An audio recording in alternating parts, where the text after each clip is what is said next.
बोलिए भारत माता की, भारत माता की, भारत माता की। जय जवान, जय जवान, जय जवान। आज के इस प्राकृतिक खेती कार्यशाला के अवसर पर मंच पर विराजमान राजस्थान के माननीय राज्यपाल श्री हरिभाऊ बागड़े जी, कार्यक्रम में जिनको आपने अभी सुना, जिनका खेती में अनुभव, उनके विचार और किसानों के लिए लगातार अपनी सभी जगह जो बात रखते हैं, ऐसे हमारे गुजरात के माननीय राज्यपाल श्री आचार्य देवव्रत जी, केंद्रीय कृषि राज्य मंत्री श्रीमान भागीरथ चौधरी जी, हमारी पार्टी के मुखिया प्रदेश के अध्यक्ष सम्मानीय मदन राठौड़ जी, उप मुख्यमंत्री राजस्थान श्री प्रेमचंद बैरवा जी, संगठन महामंत्री भाजपा राजस्थान श्री अजय कुमार जी, प्रदेश अध्यक्ष भाजपा किसान मोर्चा श्री कैलाश चौधरी जी, मंत्रिमंडल के मेरे सभी साथीगण, सांसदगण, विधायकगण, पदाधिकारीगण, सम्मानित कार्यकर्ता, मेरे किसान भाई और बहनों, सबसे पहले तो मैं इस कार्यशाला में आने के लिए आप सभी का वंदन करता हूं, अभिनंदन करता हूं। आप सभी को मैं प्रणाम करता हूं। आज मैं धन्यवाद देना चाहता हूं कैलाश चौधरी जी को कि उन्होंने ये प्राकृतिक खेती की कार्यशाला रखी है और इसमें आपने अभी हमारे गुजरात के राज्यपाल माननीय आचार्य देवव्रत जी का प्राकृतिक खेती का जो फायदा है वो आपको बताया। मेरे मित्रों, मैं आपसे कहना चाहता हूं कि प्राकृतिक खेती की यह कार्यशाला से हमें क्या सीखना है। आपने प्रैक्टिकल करके भी दिखाया है। मैं सिर्फ आपसे कहना चाहता हूं मेरे भाइयों, क्योंकि कैलाश जी ने भी कहा और माननीय राज्यपाल जी ने भी कहा, पहली कहावत एक हमारे बुजुर्गों की कहावत है, ये कोई आपने भी नहीं बनाई, मैंने भी नहीं बनाई, कि उत्तम खेती, मध्यम व्यापार, तृतीया चाकरी। ये बात हमेशा से चलती थी, लेकिन देश की आजादी के बाद कई तरह की ऐसी स्थितियां बदली और उन बदली हुई स्थितियों में हमने खेती का ध्यान नहीं रखते हुए हमने रासायनिक खाद का उपयोग प्रारंभ किया। मैं भी आपको बताना चाहता हूं, पहले जब हम गांव में खेती करते थे, देखते थे, तो गांव में जब यूरिया डालते थे, यूरिया से पहले एक खाद और आता था जिसको सीएन कहते थे, किसान के नाम से आता था। किसान खाद आता था, गोली वाला खाद आता था कि नहीं आता था? आता था ना, किसान खाद बोलते थे उसको। हम देखते थे उसको 5 किलो बीघा डालते थे, उसमें नाइट्रोजन यूरिया से कम रहता था, लेकिन उसमें 5 किलो बीघा डालते थे। यूरिया आ गया, हम यूरिया की खपत बढ़ाने लग गए। अब यूरिया की खपत बढ़ाने लग गए तो फिर डाई आ गया, तो पहले बीज, बाद में डाई पहले, यही था ना। उन्होंने बताया डाई पहले डालोगे तो बीज पर भी असर करेगी, तो पहले एक जोत भी बढ़ गई उसमें। आप पहले वो डाई ओरनी पड़ती है और उसके बाद बीज बोना पड़ता है, यही है कि नहीं है? यही करना पड़ता है ना। शुरू में जब कम डालते थे तो 7 भी बो देते थे बीज के साथ में।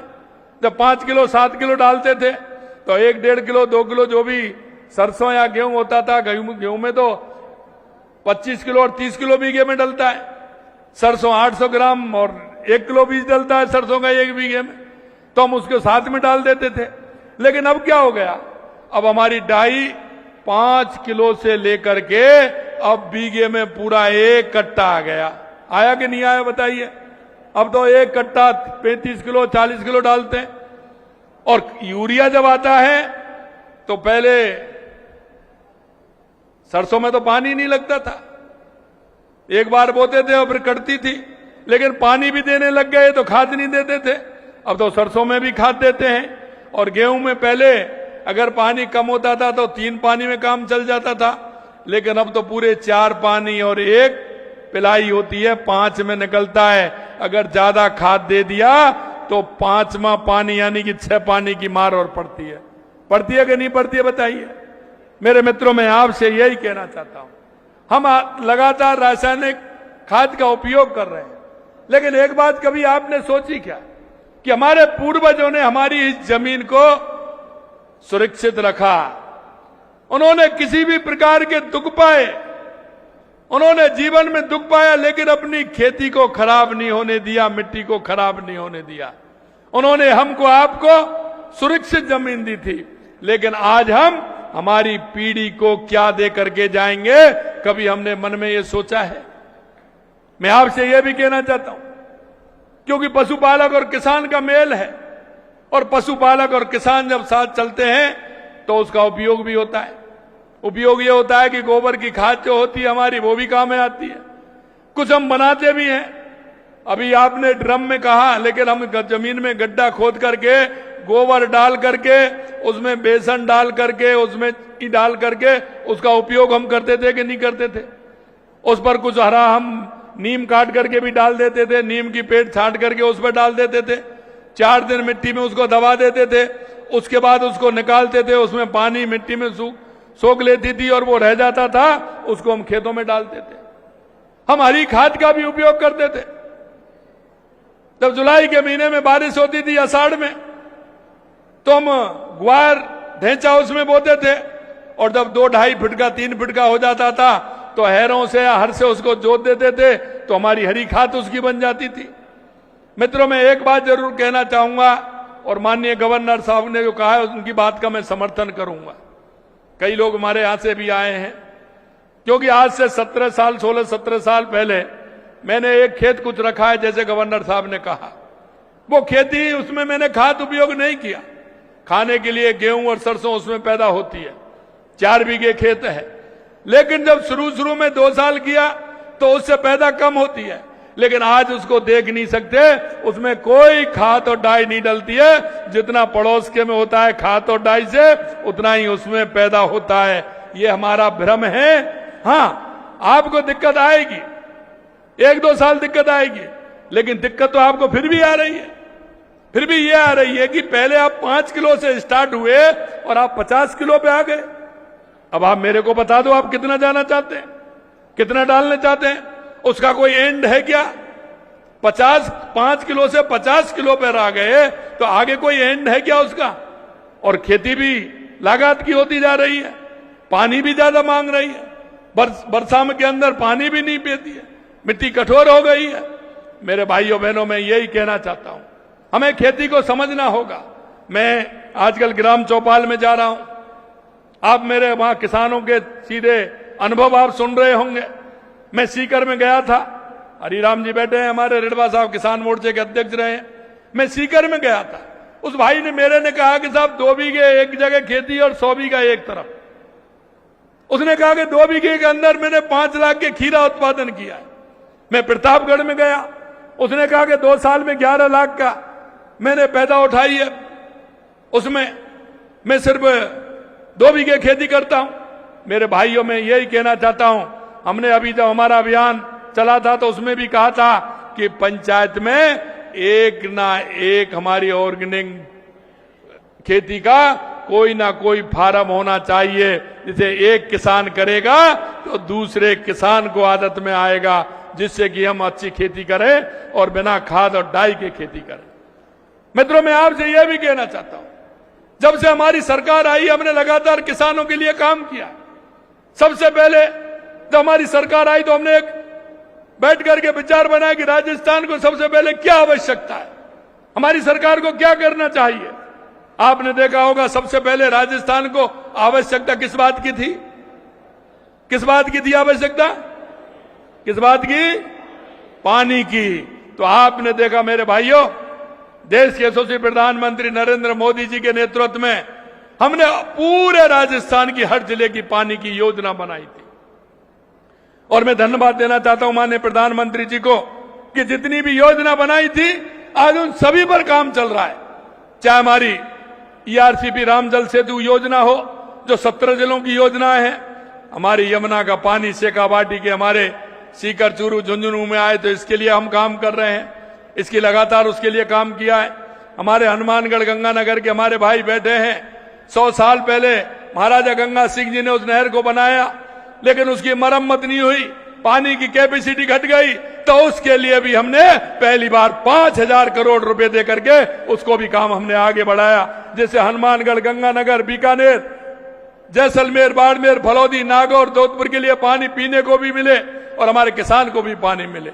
उसके अलावा हमारी एक स्कीम थी देवास स्कीम, उदयपुर की देवास स्कीम से आधा पानी अरब सागर की तरफ जाता था, आधा पानी हमारे इधर हिंद महासागर की तरफ आ जाता। हमने कहा कि ये पानी हमारा खराब जाता है तो उसमें हम टनल बना करके एनीकट बना करके उस पानी को भी हम इधर लेकर के आए हैं, जिससे कि हमारे उदयपुर चित्तौड़गढ़ राजसमंद उसके लिए हमारा पानी मिल सके। हम ब्राह्मणी नदी के द्वारा जो हमारा पानी चम्बल का बह जाता था, वह हमने ब्राह्मणी का पानी हमारा चित्तौड़गढ़ भीलवाड़ा और भीलवाड़ा से हमारा बीसलपुर में आए, जिससे कि हमारे ब्यावर नागौर और हमारे अजमेर रामगढ़ अलवर के लिए पानी उसका जाए, तो उसके लिए भी हम लगातार काम कर रहे हैं। सोम कमलाम से हमारा पानी, सोम कमलाम के माध्यम से पानी हमारा जमाई बांध में जाए, हम उसके लिए भी काम कर रहे हैं, जिससे वो पानी अगर सोम कमलाम से जमाई बांध में जाएगा तो हमारा पाली जाल और सिरोही का काम होगा, हम उसके लिए भी काम कर रहे हैं। माही डैम के माध्यम से बांसवाड़ा डूंगरपुर की जो हमारी नहरें, आज तक आपने देखा 70 साल में किसी ने ध्यान नहीं दिया, उन नहरों को भी बनाने का काम हमारी सरकार देश के यशस्वी प्रधानमंत्री नरेंद्र मोदी जी के नेतृत्व में कर रहे हैं। आपने ये भी देखा है जब गुजरात के मुख्यमंत्री थे माननीय हमारे प्रधानमंत्री जी, तो बिना किसी मांग के उन्होंने हमारे नर्मदा का पानी दिया था। जालौर के अंदर और बाड़मेर के अंदर हमने उनसे ये भी निवेदन किया कि हम रिजर्वायर बनाएंगे, उसका भी पानी मिले, तो उसके लिए भी हमारी सरकार काम कर रही है। मित्रों, मैं यही कहना चाहता हूं मेरे किसान भाइयों कि हमने पूरे राजस्थान का नक्शा बनाया और उस नक्शे में देखा कि हमारे किसान को पानी की आवश्यकता है। अगर मेरे किसान को पानी मिलेगा तो निश्चित रूप से हमारा किसान खुशहाल होगा, हमारी सभी पैदा होंगी। अगर किसान की यहाँ पैदा होगी तो किसान के जीवन में एक विश्वास भी पैदा होगा और आर्थिक रूप से हमारा किसान संपन्न होगा। मित्रों, दूसरी बात हमारी बिजली की थी, तो बिजली के लिए भी लगातार हमने काम किया है आपके लिए। हमने कहा था कि 2027 तक किसान को दिन में बिजली देंगे और पूरी बिजली देंगे। हमने अभी 26 जिलों में बिजली दिन में देने का काम किसान के लिए प्रारंभ कर दिया है। आने वाले समय में हम किसान को, सभी राजस्थान के किसान को दिन में बिजली देंगे, पूरी बिजली देंगे। आपने देखा पूर्व सरकार ने 3,900 मेगावाट बिजली पैदा की थी। हमने सवा दो साल के अंदर हमारी सरकार ने 12,000 मेगावाट बिजली पैदा की है, 12,000 मेगावाट। और आज हम बिजली के अंदर धीरे धीरे आत्मनिर्भर बन रहे हैं। और अभी आपने देखा जब जोर की गर्मी थी तो हमने बिजली बेचने का भी काम किया। हमारी सरकार ने दूसरे राज्यों को बिजली भी दी, ये हमने प्रारंभ कर दिया। जो राज्य हमेशा से 40 साल से बिजली खरीदने का काम कर रहा है, आज वो राज्य आत्मनिर्भर बन के बिजली देने वाला बन गया। ये आप किसानों के लिए है। लगातार हम देख रहे हैं कि आपने ये भी देखा है कि हमने किसानों के लिए हम लगातार काम कर रहे हैं। हमारी योजनाओं का लाभ किसान उठाएं। आपने देखा कि 53,000 करोड़ रुपए के हमने सहकारिता का लोन आपको दिया है। हम किसान सम्मान निधि आपके लिए दे रहे हैं।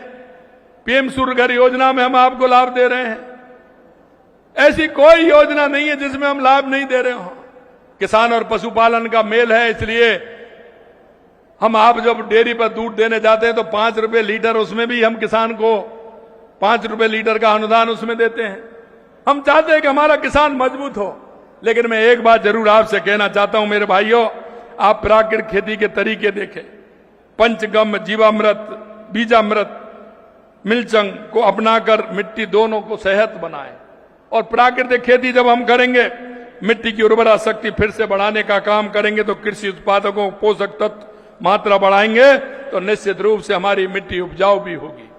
मैं एक बात और आपसे कहता हूं मित्रों, हम किसान हैं और किसान वो है जिसमें फल भी होते हैं। तो मैं आपसे ये भी कहूंगा कि हर किसान को 25-50 पेड़ फलदार भी लगाने चाहिए। एक अनुभूति होती है और अनुभूति ये होती है कि आपके खेत का आम जब किसी रिश्तेदारी में पहुंचाओगे तो उनको भी लगेगा कि आम हमारे खेत के वहां से आए हैं। आप भी कहीं लेकर के जाओगे कि अमरूद मेरे यहां के, ये अनार मेरे यहां के, और आप देख रहे हैं कि लोग कहते हैं कि अनार और अमरूद कैसे होते हैं। अरे आप देख लो, सवाई माधोपुर अमरूद का हब बन गया। जहां बालोतरा, बाड़मेर, मेरा देश में सबसे अच्छा अनार होता है तो बालोतरा और बाड़मेर के अंदर होता है। सबसे अच्छा किन्नू अगर पैदा होता है तो हनुमानगढ़, गंगानगर में होता है। मैं आपसे यही कहना चाहता हूं, हमारे राजस्थान में क्या नहीं होता, सब कुछ होता है। आप थोड़ा सा उधर बढ़िए, जैसलमेर की आप बात करते हैं। अरे जैसलमेर का हमारा जो खजूर है वो दुबई से अच्छा है, दुबई से अच्छा है। और इसलिए हमने हमारे ग्राम विकास रथ के माध्यम से हमने कहा था कि हमारे राजस्थान के युवाओं को रोजगार भी देना और हमारे किसान की आमदनी भी बढ़ाना। और वो जब बढ़ेगी, जब हम मन से पूरी तरह से काम करते हुए, हम खेती पर ध्यान देते हुए हम खेती को फायदे की खेती करने की बात करेंगे। आपने देखा है हमारे यहां सब कुछ पैदा होता है। बीकानेर के अंदर मूंगफली पैदा होती है, लेकिन वहां प्रोसेसिंग यूनिट नहीं है, सिर्फ एक यूनिट है। क्या हम उस यूनिट को नहीं बढ़ा सकते? हमारे जालौर में जीरा और ईसबगोल होता है, लेकिन सब ऊजा जाता है कि नहीं जाता है? लेकिन उसमें वहां प्रोसेसिंग यूनिट लगा करके, मंडी खोल करके उसको काम को हम क्यों नहीं कर सकते? नागौर के मेरे किसान बैठे हैं, सबसे ज्यादा अच्छी मेथी अगर होती है तो मेरे हरी मेथी जालौर, वो नागौर के अंदर होती है। तो क्या नागौर में हम यूनिट नहीं लगा सकते? सबसे अच्छा मक्का अगर होता है तो बांसवाड़ा, डूंगरपुर के अंदर होता है, तो वहां क्यों नहीं लगा सकते? धनिया सबसे ज्यादा पैदा कोटा संभाग में होता है, तो वहां हम यूनिट क्यों नहीं लगा सकते? सोयाबीन होती है तो कोटा संभाग के अंदर होती है, तो वहां क्यों नहीं लगा सकते? इसी तरह से हमारे चित्तौड़गढ़ के अंदर धनिया होता है, तो वहां भी हमें लगाना चाहिए। मैं आपको कहना चाहता हूं, पूरे राजस्थान में अगर अलवर, भरतपुर, करौली, सवाई माधोपुर की बात करें तो सरसों सबसे ज्यादा होती है, लेकिन वहां यूनिट लगनी चाहिए। यूनिट अगर लगेगी तो हमारे युवाओं को रोजगार भी मिलेगा और सरकार को उसका राजस्व भी आएगा। इसलिए मेरे भाइयों, मैं कहना चाहता हूं, आप किसान भी बनिए, किसान के साथ आप उस प्रोसेसिंग यूनिट के मालिक भी बनिए। आप वहां कोल्ड चेन बनाइए, गोदाम बनाइए, जिससे हम उनको ठीक प्रकार से रख सकते हैं। देश के यशस्वी प्रधानमंत्री नरेंद्र मोदी जी के नेतृत्व में हमारे गरीब को, किसान को, युवा को, महिला को लगातार अवसर मिल रहे हैं। हम सबको यह भी सोचना होगा कि वो किस तरह से आगे बढ़े। मैं इतना भी और आपसे कहूंगा मेरे भाइयों, ये धरती माँ है, इसमें बहुत कुछ है। लोकल फॉर वोकल पर भी हम ध्यान देंगे। कई ऐसे हमारे क्षेत्र हैं जहां उनमें उत्पादन के साथ साथ कुछ काम भी होता है। जैसे चूरू के अंदर बहुत अच्छी लकड़ी की तस्वीरें बनाई जाती हैं। आपने देखा बाड़मेर के अंदर का जो खेस आता है वो दुनिया में कहीं नहीं मिलता, वो आपको लगता है, लेकिन जब मीठी मीठी सर्दी आती है तो वही काम आता है। आता है कि नहीं आता है? आता है ना। कहीं हमारे बहनों के चूड़ी बनती है तो कहीं चूड़े बनते हैं, कहीं जूतियां बनती हैं। हमें ऐसे हमारा जो लोकल में जो बनता है उसको हमें उपयोग करना चाहिए। मित्रों, ये राजस्थान की वो धरती है जिसमें 85 प्रकार के मिनरल निकलते हैं। या लोहा से लेके सोना तक सब कुछ निकलता है। मेरे किसान भाइयों, मैं ये भी कहना चाहता हूं, आप हम सबको समझना होगा, इस खेती को भी लाभ का करना होगा, खनिज को भी लाभ का करना होगा, और हमारे जो उत्पादन होते हैं उनको भी लाभ की खेती बनाना होगा। मैं आपसे यही कहूंगा कि लगातार हमारी सरकार पानी के लिए, बिजली के लिए, किसान के लिए, उद्योग के लिए काम कर रही है। आप सभी से आग्रह है कि राजस्थान 50,000 कृषकों को जैविक खाद से जोड़ा गया है। गोवर्धन योजना हमारी है, प्राकृतिक खेती की है हमारी। और हम गौवंश के लिए, आपने कहा, हम गौवंश को बढ़ाने के लिए 30,000 रुपए हम गाय बैलों की जोड़ी के लिए हम देते हैं। जो बैलों की जोड़ी रखेगा उसको 30,000 रुपए हमारी सरकार देती है, जिससे कि खेती में खाद भी होगा। और छोटे किसान जो ट्रैक्टर के लिए इंतजार करते हैं, लेट हो जाती है। किसान पहले अपना काम करता है, बटाई बारे का जब करता है, जब खुद का काम हो जाता है, करता है कि नहीं करता है। और एक मैं और कहूंगा आपसे, देसी खाद का हम विकल्प लें, संरक्षण और संवर्धन का काम करें।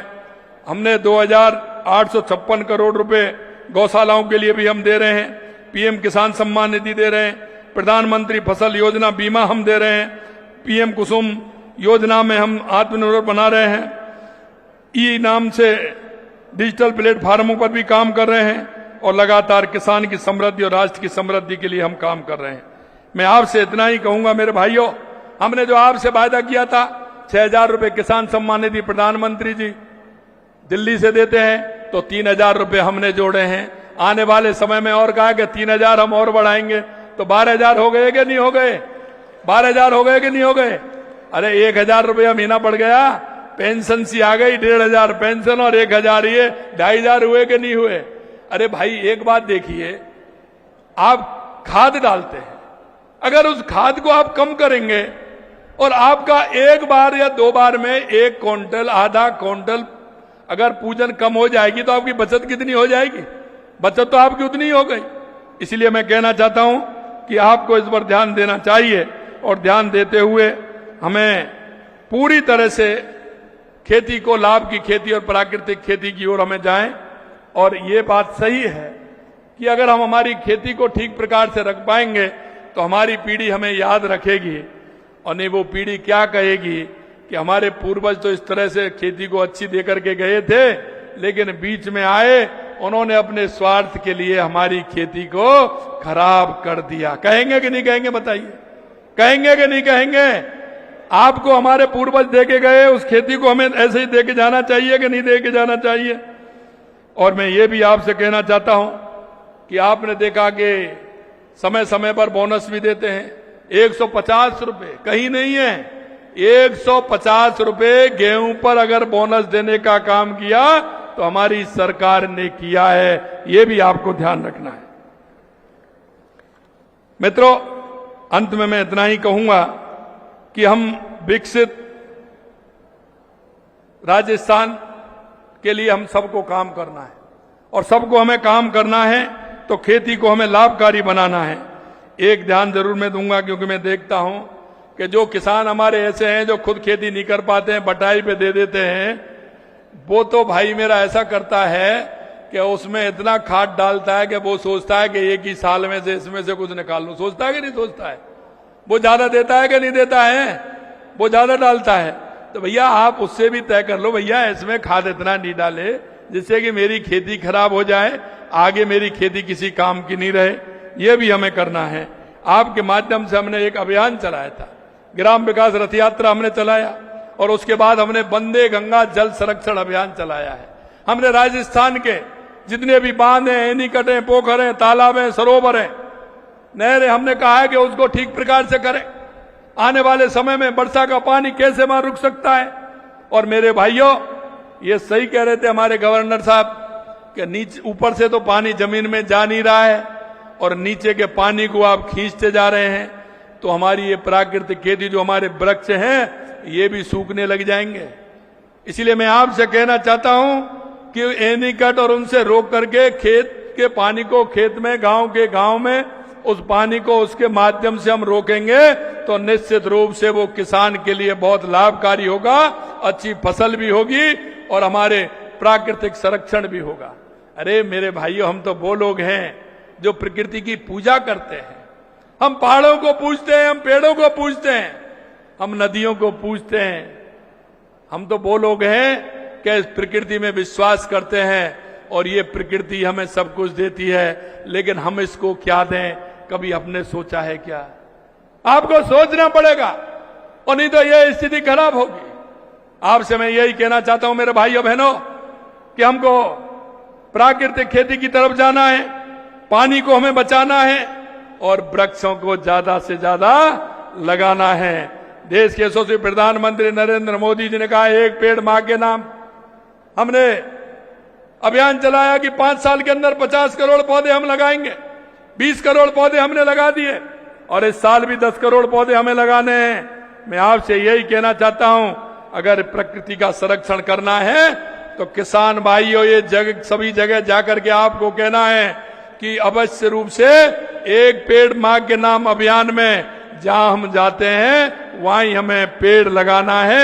ये भी अंत में मैं कहना चाहता हूं, आप सभी लोग आए हैं, आप सभी का मैं बहुत बहुत धन्यवाद देता हूं और यही आशा करता हूं कि माननीय प्रधानमंत्री जी के नेतृत्व में विकसित भारत 2047 में विकसित राजस्थान 2047 बनाएंगे और हमारी धरती और उर्वरा को, हमारे राजस्थान को हरियाला राजस्थान भी बनाएंगे, लाभ की खेती भी बनाएंगे। आपको बहुत बहुत धन्यवाद। जय हिंद, जय भारत, जय राजस्थान। अभी एक बार सभी अपने